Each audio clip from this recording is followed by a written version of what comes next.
વા police station વિસ્તારમાં નાબાલિગ દીકરી ગાયબ, પિતાએ તમામ હિન્દુ સંગઠનોને મદદ માટે પુકાર કર્યો। વા પોલીસ સ્ટેશન વિસ્તારમાં એક ગરીબ ખેડૂત પરિવારની નાબાલિગ દીકરી ગાયબ થવાની ગંભીર ઘટના સામે આવી છે। આ મામલે બાળકીના પિતાએ વા પોલીસ સ્ટેશનમાં લેખિત ફરિયાદ નોંધાવી છે, તેમજ તમામ હિન્દુ સંગઠનો અને સમાજના આગેવાનોને મદદ માટે ખુલ્લી અપીલ કરી છે। ફરિયાદ મુજબ વાવ તાલુકાના પોર વિસ્તારના એક ખેડૂતને 4 દીકરીઓ છે, જેમાં સૌથી મોટી દીકરીની ઉંમર અંદાજે 17 વર્ષ છે। છેલ્લા 1 વર્ષથી હરિપુરા પ્લોટ વિસ્તારમાં રહેતા આશિક હયાત ખાન કુરેશી તેમજ તેના સગા ઈસુફ ખાન કુરેશી દ્વારા નાબાલિગ દીકરી સાથે અવારનવાર મોબાઈલ પર સંપર્ક રાખવામાં આવ્યો હતો। પરિવારે આ બાબતે વિરોધ કરતા આરોપીઓએ ફરિયાદી તથા તેના પરિવારને મા બહેન સામે ભૂંડી ગાળો આપી જાનથી મારી નાખવાની ધમકીઓ આપ્યાનો આક્ષેપ કરવામાં આવ્યો છે। સમાજના આગેવાનોને સમજાવવા છતાં કોઈ ઉકેલ આવ્યો ન હતો।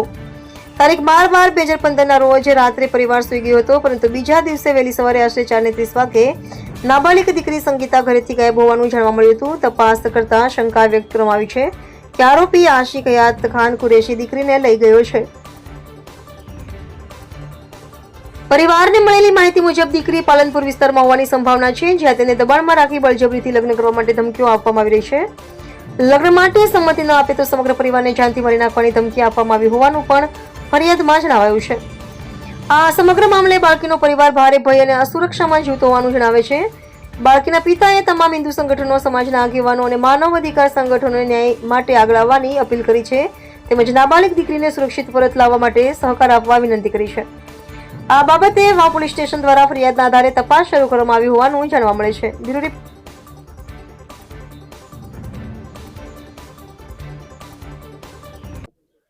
अनुसूचित जातिना हूँ जाति छूँ। मारू नाम त्यागाभाई लक्ष्मणभाई, રહેવાસી હરિપુરા પ્લોટ, તાલુકો વાવ, જિલ્લો વાવ થરાદ નું હરિપુરા પ્લોટ વિસ્તારમાં રહું છું।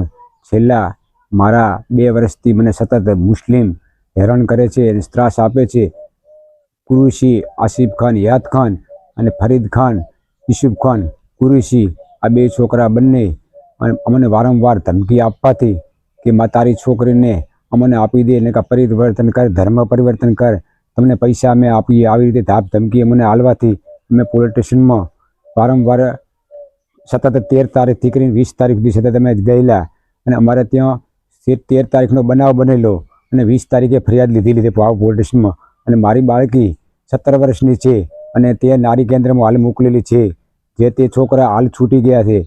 તે પણ આજ સુધી ધમકીઓ અમને બીજા દ્વારા લાવે છે, કાં તો અમારે તમને તો તારી છોકરી આપી દે ને કે અમે જાનથી મારી નાખશું ને કે અમે ધર્મ પરિવર્તન કરતું કે જેટલા પૈસા આપીએ તારી છોકરી અમને દઈ દે ને કે તમને જાનથી આખા પરિવારને મને આવું વારંવાર કહે છે અને અત્યારે કહે છે। એટલે મારું સુરક્ષા સરકારશ્રી સુધી પહોંચે અને અમને સુરક્ષા મળે।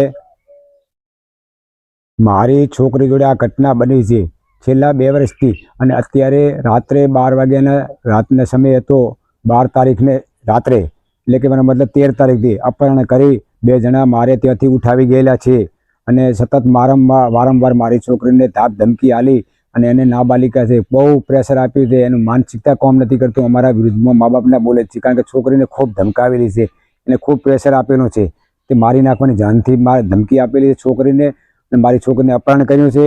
અપહરણ કરી અને એ પોલીસ સ્ટેશન મૂકી આવ્યા છે ફરિયાદ નોંધાવવા માટે અમારા વાલીઓ ઉપર અને એ છોકરીને નારી કેન્દ્રમાં હાલ મોકલવામાં આવી છે। મારી નમ્ર વિનંતી છે કે હિન્દુ જેટલા સંગઠન ચાલે એમના ભાઈઓને મારે અત્યારે જરૂર છે। મને સાચો ન્યાય અપાવે, મારી છોકરીને બચાવે, અમારા પરિવારને બચાવે। એ મુસ્લિમ લોકો છે મને જાનથી મારી નાખવાની ધમકી આપે છે। અત્યારે મારે ટોટલ ભારત દેશની અંદર જે સંગઠનો ચાલે છે હિન્દુ ભાઈઓને તે તમામની મારી જરૂર છે। નમ્ર વિનંતી કરું છું કે મારા જોડે આવી મને સપોર્ટ કરે, મારા પરિવારને બચાવે। મુસ્લિમ ધર્મથી ખૂબ આગ્રહ માનું છું, આપણે જોડે